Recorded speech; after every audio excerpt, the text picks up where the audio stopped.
नमस्कार। मैं हूं सुनील बॉबी और आप इस समय देखना शुरू कर चुके हैं अपना खास कार्यक्रम एजुकेशन एंड जॉब बुलेटिन यानी बिहार शिक्षा समाचार, जहां बातें करते हैं बिहार शिक्षा विभाग की खबरों की। नियोजित शिक्षकों, बीपीएससी से बहाल शिक्षकों और तमाम तरह के शिक्षकों के साथ साथ छात्र छात्राओं और युवाओं के लिए क्या कुछ खबरें निकल कर आई है, तमाम खबरों से हम आपको कराते हैं अपडेट। हम आपको बता दें कि बिहार के नियोजित शिक्षकों के लिए बिहार शिक्षा विभाग लगातार प्रयासरत है और इसी बीच बड़ा निर्णय ले लिया गया है कि हर हाल में नियोजित शिक्षकों की पोस्टिंग दिसंबर में हो ही जाना चाहिए। अब इसमें कोई चूकी परंतु नहीं रह गया है। अगर कुछ बातों को छोड़ दिया जाए तो बिल्कुल दिसंबर महीने में पोस्टिंग संभव है। 1 से 2 दिनों में सॉफ्टवेयर की लॉन्चिंग और 1 से 2 दिन उसका ट्रायल चलेगा और उसके बाद सटे छठ पूजा के बाद, पहले इसलिए नहीं कर रहे, उम्मीद पहले की है लेकिन हम बाद में बता रहे हैं कि छठ पूजा के बाद लोगों से आवेदन लिया जाना शुरू हो जाएगा और तब पोस्टिंग की प्रक्रिया चलेगी। 20 से 22, 25 एक माह की हो सकती है आवेदन लेने की तिथि निर्धारित। लेकिन पुरुष शिक्षकों में अभी भी असंतोष की स्थिति है। जिस प्रकार से महिला, दिव्यांग और रोगों से ग्रसित शिक्षकों के लिए जो राहत मिली है कि मात्र 3 पंचायत छोड़कर, यानी कि अगर महिला हैं तो मैके और पोस्टिंग वाले पंचायत और उनके पति का जो पंचायत है उसको छोड़कर आप अन्य 10 पंचायतों का ऑप्शन दे। लेकिन यहाँ पर शिक्षकों से कहा जा रहा है कि अपने गृह अनुमंडल को छोड़कर आप 10 अनुमंडल का आप ऑप्शन दीजिए। यहाँ पर ही थोड़ी सी चूकी परंतु इसलिए जैसे बन रही है, कारण कि शिक्षक को जिला अलॉट हो गया है। अब किस स्थिति में आप उन्हें जिला बदल कीजिएगा। 10 अनुमंडल कर रहे हैं तो बहुत सारे जिला में एक ही अनुमंडल, इस चीज को आप समझ चुके हैं, इस पर कोई चर्चा नहीं। लेकिन ये हम बता देना चाहते हैं कि अगर शिक्षा विभाग शैक्षणिक अनुमंडल बनाती है तो इसके लिए सरकार से अनुमति उन्हें लेना होगा, कैबिनेट से पास कराना होगा। और क्या आधार होगी शैक्षणिक अनुमंडल बनाने के लिए? अगर 2 प्रखंड, 3 प्रखंड, 4 प्रखंड भी मिलाकर बनाते हैं तो जिले में 4 से 5 अनुमंडल बन पाएंगे। फिर भी 10 अनुमंडल देना है तो 10 अनुमंडल के लिए आपको बगल का जिला का अनुमंडल देना ही होगा। समझ लीजिए, तो ये बड़ी संकट की स्थिति है और इस पर शिक्षा विभाग क्या सॉल्यूशन लेकर आती है ये तो आने वाला वक्त बताएगा। लेकिन इन तमाम चीजों को फाइनल जो है 1 से 2 दिनों, 1 सप्ताह मान लीजिए, 1 सप्ताह के अंदर में कर लिया जाएगा। अब सरकार की इच्छा शक्ति क्या है, नहीं है, अंदर की बात क्या है, या आप भी जानते हैं और हम लोग भी जानते हैं। हमें तो आज भी शक है कि जिस प्रकार से 18 सालों से यह ट्रांसफर पोस्टिंग का जो खेला खेला जा रहा है वह भी इस बार एक खेला ही बनकर रह जाएगा, क्योंकि इतना ही उलझने हैं कि इन्हीं उलझनों के बीच अगर समझ लीजिए कि दिसंबर महीने में पोस्टिंग हो गई तो शिक्षकों का एक बड़ा कल्याण हो जाएगा, शिक्षकों का एक बड़ी मांग पूरी हो जाएगी। और इधर हम आपको बता दें कि बंशीधर बरजवासी जो परिवर्तनकारी प्रारंभिक शिक्षक संघ के प्रदेश अध्यक्ष हैं, उन्होंने यह पुरानी बात उठा दी है। नियोजित शिक्षकों के स्नातक ग्रेड में प्रमोशन को लेकर याद दिलाया गया है कि किस प्रकार से हाई कोर्ट ने प्रमोशन करने का आदेश दिया था। तो इसमें भी भले ही लेट हो लेकिन इस पर भी कार्रवाई होगी। नियोजित शिक्षकों को होगा स्नातक ग्रेड में प्रमोशन। अगर प्रमोशन का आदेश पुनः हाई कोर्ट ने कड़ियल से अगर दे दिया, अगर कहा कि जल्द इतने दिनों में कर दिया जाए तो फिर से एक बार मामला कुछ और हो जाएगा।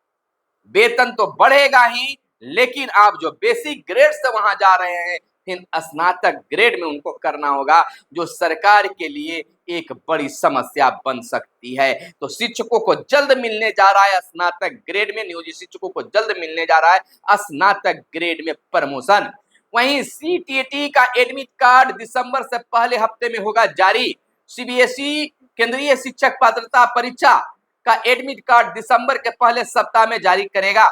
एडमिट कार्ड का वेबसाइट पर जाकर प्रवेश पत्र डाउनलोड कर सकेंगे। हालांकि प्रवेश पत्र जारी करने को लेकर बोर्ड ने अभी कोई आधिकारिक नोटिस जारी नहीं किया है। नई सूचना के अनुसार कुछ राज्यों केंद्र शासित प्रदेशों में 15 दिसंबर 2024 को कुछ प्रतियोगी परीक्षाएं आयोजित होने वाली है, जिससे परीक्षा को 14 दिसंबर को पुनर्निर्धारित किया गया है। हालांकि यदि किसी शहर में उम्मीदवारों की संख्या अधिक है तो परीक्षा 15 दिसंबर को भी आयोजित की जा सकती है। परीक्षा 14 दिसंबर को 136 शहरों में होगी, जिसमें 2 पेपर होंगे।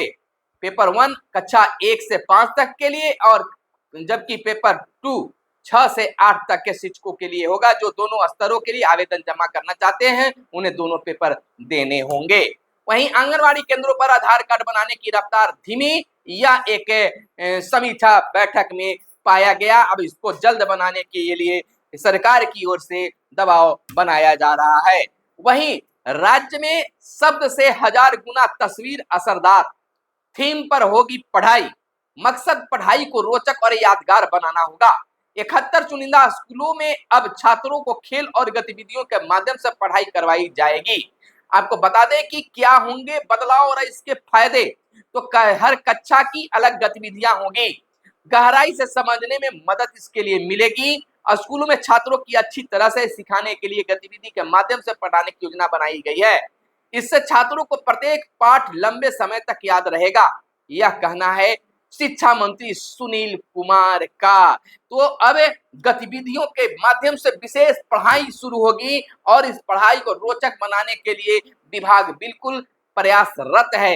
वहीं केंद्रीय शिक्षक पात्रता परीक्षा 15 दिसंबर को होगी। यह बड़ी खबर हम आपको बता रहे हैं। वहीं मैट्रिक परीक्षा में शामिल होने वाले छात्रों की सेंटअप परीक्षा 19 से तैयारी में जुट गया है विभाग। 2 पालियों में होगी परीक्षा।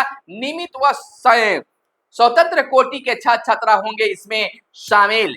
तो यह छात्रों के लिए खबर थी। दोहरा नामांकन हटाने के लिए तैयार हो रहा है सॉफ्टवेयर, यानी कि बिहार के सरकारी स्कूलों में दोहरी नामांकन कहे तो मतलब है कि एक तरफ प्राइवेट स्कूल में भी नामांकन है और दूसरे तरफ सरकारी स्कूल में भी नामांकन है। तो इसके लिए सॉफ्टवेयर तैयार हो रहा है और यह निजी स्कूलों को भी मिलेगा और सरकारी स्कूलों को भी मिलेगा।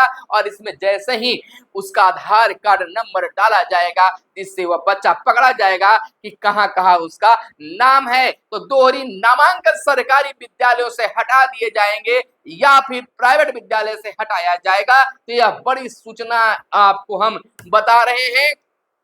वहीं नाम और अन्य विवरण अंग्रेजी में लिखा हो तो रद्द हो जाएगा पंजीयन। 2024 की वार्षिक परीक्षा में शामिल होने वाले परीक्षार्थियों का भरा जाना है पंजीयन पत्र। बिहार बोर्ड की यह बात है। सभी डीईओ से स्कूलों के प्रधानों को जानकारी देने को कहा गया है। सभी प्रधानों को व्हाट्सएप ग्रुप बनाने का भी बोर्ड ने दिया है खास निर्देश। 29 अक्टूबर तक अनुमति आवेदन यानी पंजीयन भरा जाएगा। आईटी पर शाखा सभी पंजीयन की जांच करेगा। शुल्क जमा करने के बाद नहीं भराया आवेदन तो कल तक है मौका। यानी कि बिल्कुल सभी सरकारी स्कूलों में सुनिश्चित होगी गुणवत्तापूर्ण शिक्षा। शिक्षक रखेंगे हर बच्चों की प्रोफाइल और स्कूलों को मिलेंगे एकेडमिक सपोर्ट। आपको बता दें कि बिहार के सभी सरकारी स्कूलों में गुणवत्तापूर्ण शिक्षा सुनिश्चित की जाएगी। इसके लिए शिक्षा विभाग पूरी तरह कमर कसकर तैयार हो चुकी है। इससे संबंधित कार्य योजना को भी अंतिम रूप देने की तैयारी चल रही है। स्कूल गवर्नेंस के तहत यह सुनिश्चित किया जाएगा कि स्कूल समय से खुले और समय से बंद हो, चेतना सत्र का संचालन हो, साफ सफाई हो, हाजिरी हो, कक्षाओं का संचालन हो, टाइम टेबल से हो, बच्चे स्कूल ड्रेस में आए, प्रधानाध्यापक अपनी भूमिका एवं जिम्मेवारियों को बखूबी निभाएंगे तथा अभिभावक शिक्षक मीटिंग नियमित रूप से होगा। तो यह बड़ा ध्यान है स्कूलों पर। तो वहीं शिक्षकों की पहले पोस्टिंग फिर सत्यापन होगी। सरकारी स्कूलों में शिक्षकों के होने वाले स्थानांतरण पदस्थापन में बिहार लोक सेवा आयोग की परीक्षा से नियुक्त अध्यापकों एवं सक्षमता परीक्षा उत्तीर्ण नियोजित शिक्षकों की पोस्टिंग के बाद उनका बायोमेट्रिक और अन्य कार्य आधारित जो काम है सत्यापन वो किया जाएगा। इसके साथ ही इन शिक्षकों का थंब इम्प्रेशन और फोटो जो ऑनलाइन परीक्षा के दौरान लिया गया था का भी सत्यापन किया जाएगा या कार्य चरणबद्ध तरीके से किया जाएगा। इसके बाद इन शिक्षकों की ई सर्विस बुक संधारण की कार्रवाई भी प्रारंभ कर दी जाएगी।